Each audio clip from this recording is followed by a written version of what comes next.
time UPSC tuitions only in Tirumala IAS institute Chaitanyapuri. Call చేసి ఇప్పుడే join అవ్వండి. బస్సెక్కిన ప్రతి ఒక్కరూ తెలుసుకోవాల్సిన విషయం ఇది. నిర్లక్ష్యం వహిస్తే ఎంతటి ఘోరం జరుగుతుందో ఒక్కసారి ఈ వీడియో చూడండి.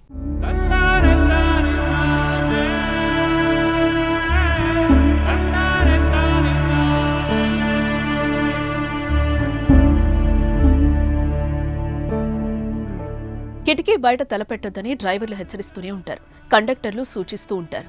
బస్సులో కూడా రాసిపెట్టి ఉంటుంది కదా, కానీ ఇవేం పట్టించుకోకుండా బస్సెక్కిన వారిలో చాలా మంది కిటికీలో తలపెడతారు. చిన్నపిల్లలు సరదా కోసం, పెద్దవారు వామిటింగ్ చేయడానికి, మరికొందరు గాలి కోసం తలను బయట పెడుతూ ఉంటారు.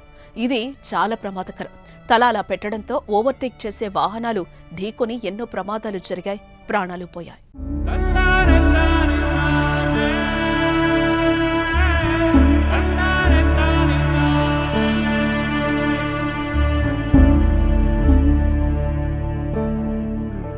తాజాగా ఓ మహిళ కూడా ఇలా చేస్తే ఏం జరిగిందో తెలుసా? తల ఊడి రోడ్డుపై పడిపోయింది. చెయ్యి కూడా శరీరం నుంచి తెగిపోయింది. తల, చెయ్యి రోడ్డుపై పడగా మహిళ బాడీ బస్సులో ఉండిపోయింది. చెప్తుంటేనే మనకు ఒళ్ళు గగురు పొడుస్తుందే. మరి అదే బస్సులో ప్రయాణించే ప్రయాణికుల పరిస్థితి ఇంకా దారుణం. బెంబేలెత్తిపోయారు. ఘటన జరగగానే ఆ దృశ్యాన్ని చూడలేక హాహాకారాలు పెట్టి పరుగులు తీశారు.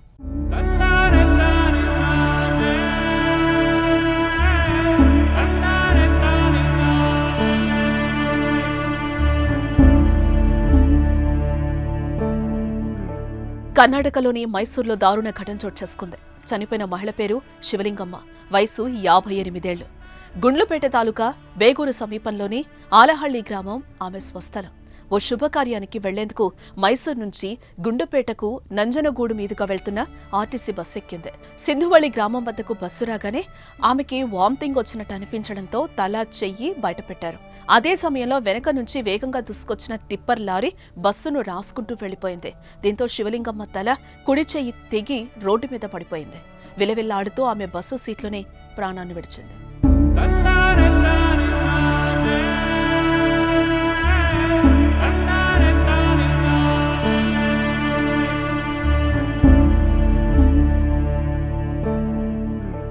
చాలా మంది ప్రయాణికులకు బస్సు పడదు.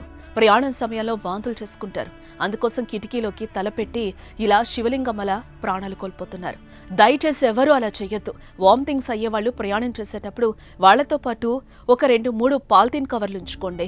వామిటింగ్స్ వచ్చినప్పుడు కవర్లో వామిటింగ్ చేసుకుని ఆ కవర్ డస్ట్బిన్లో లేదా బయట పడేస్తే సరిపోతుంది. ఇలా చేయడం ద్వారా ప్రమాదాలకు దూరంగా ఉండొచ్చు మనం. అలాగే మీరు ప్రయాణిస్తున్న సమయంలో ఎవరైనా బస్సు కిటికీలో తలపెడితే హెచ్చరించడం మాత్రం మర్చిపోకండి. ఇలాంటి ప్రమాదాలను నివారించే మార్గాలు తెలిస్తే కామెంట్ చేయండి.